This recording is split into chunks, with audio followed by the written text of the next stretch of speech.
Olá! Hoje eu vou falar sobre os principais tipos de regime de bens no casamento previstos no Código Civil.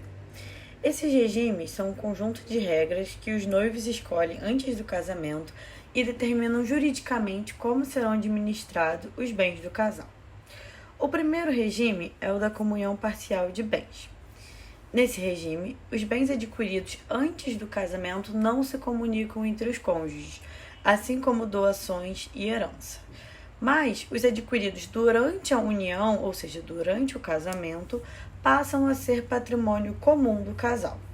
Sob os bens comuns, cada cônjuge terá sua parte no patrimônio, que é dividido igualmente.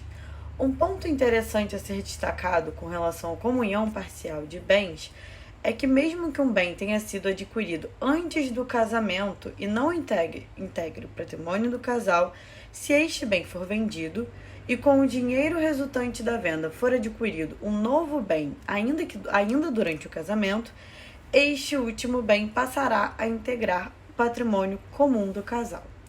Atualmente, a comunhão parcial de bens é o regime de casamento oficial no Brasil, ou seja, se na hora de assinar os papéis do casamento o casal não determinar qual será o regime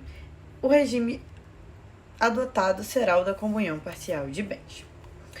O segundo é o da comunhão universal de bens, no qual os bens adquiridos antes e durante o casamento se comunicam entre os cônjuges, inclusive doações e heranças, ou seja, todos os bens que os cônjuges possuem formam um patrimônio comum do casal.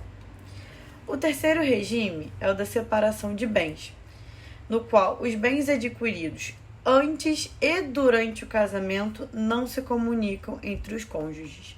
Dessa forma, o casal escolhe, ainda em vida, como ocorrerá a distribuição dos bens adquiridos durante esse período do casamento. O Código Civil impõe que, nesse regime de casamento, os dois cônjuges contribuam para despesas do casal na proporção de seus rendimentos, a não ser que seja ajustado de forma diversa, o que poderá ser feito no pacto antinupcial. Vale destacar que o regime de separação de bens é obrigatório quando um dos cônjuges tiver mais de 70 anos.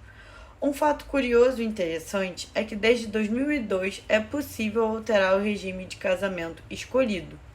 Conforme o parágrafo 2º do artigo 1639 do Código Civil, já ficou regulamentada a mudança de regimes do casamento, mediante autorização judicial quando o pedido vier de ambos os cônjuges. Para isso, é necessário entrar com o pedido na Justiça em comum acordo com o cônjuge.